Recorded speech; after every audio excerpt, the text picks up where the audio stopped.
We have the new Ferrari flagship hypercar spotted on a rainy day. What's good, guys? Welcome back to Ron's Rise. Welcome back to the channel and welcome back to another video. Now, Motor1.com has some new spy photos of the prototype of the new flagship Ferrari supercar, and we know that Ferrari flagship models don't hit the car market often, so we have to talk about this one.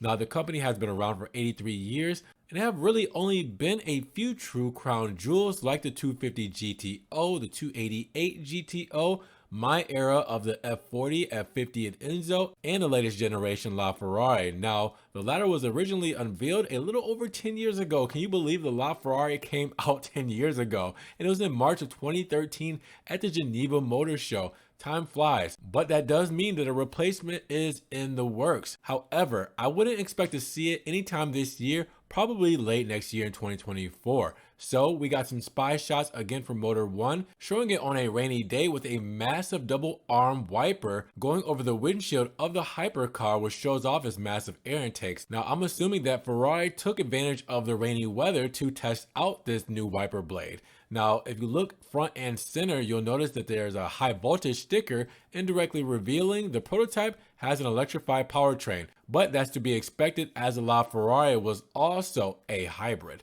Now, the crazy bodywork isn't too surprising now that we've seen the track focus SF90XX Stradale and Spider, and the days of clean design seem to be over as the new flagship prancing horse has a far more intricate aero package than the LaFerrari that was before it. Now, that being said, it's early to judge the car's appearance because the prototype seems to be a mishmash of provisional and final body parts. For example, those dual exhaust tips sticking from the body, those are probably fake. Like most Ferrari prototypes, the real tip will probably be mounted in the center, hiding behind the mesh. There's also the high voltage sticker, again, that's also noticeable at the rear, where the giant diffuser is flanked by vertical air curtains. And well, not exactly sure about the quad taillights. They could be on the final version or could also be temporarily borrowed from the Ferrari SF90. Now, the mid-engine beast does not appear to have a rear window yet, at least not on the test mule prototype of this hypercar. The third brake light is mounted beneath the massive rear wing in the same area. There's something also sticking out from the body, could be a camera, and if so, it'll probably be integrated in the body of the final car. Now, this is going to be a top-tier performance car. The LaFerrari replacement will have butterfly doors, judging by the cutouts in the roof, and the engine that sits behind the driver will be hybridized with a lower displacement combustion engine. Consequently, it will probably have fewer cylinders than the LaFerrari's V12, probably a V8, doubt a V6, but we'll have to see. Now, with the 499P Le Mans endurance race car, that used a 6-cylinder derived from the 296 GTB GT3, so maybe perhaps the new range topper from Maranello could have its cylinders cut in half.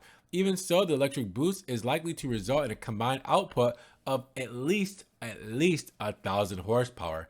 And based on unconfirmed timelines, the coupe will probably debut at the end of next year, followed by a convertible or a Meaner XX derivative in the following year. In total, production is probably limited to around 800 units, where 500 or 600 will be coupes. You will also have cabrios and a few units of the XX model. In typical Ferrari fashions, most if not all will already be sold out to high-valued Ferrari clients. But those common folk like you and I, well, will be able to hopefully experience it when they come in dealerships and at car shows. But with that said, what do you guys think about the new look of Ferrari's supercar? And what do you think is real? What do you think is fake? Drop those comments down below. Now, if you guys did enjoy the video today, make sure you give the video a big thumbs up. And if you want to help further support your channel, always check the links down in the description below. We have a one-time link donation for my PayPal, Cash App, Venmo, and my Patreon, just in case you guys want to donate an extra $1 or $2 to the channel. Appreciate the love, guys. Thank you so much. You guys can also check out the Ron's Rise merch and social media links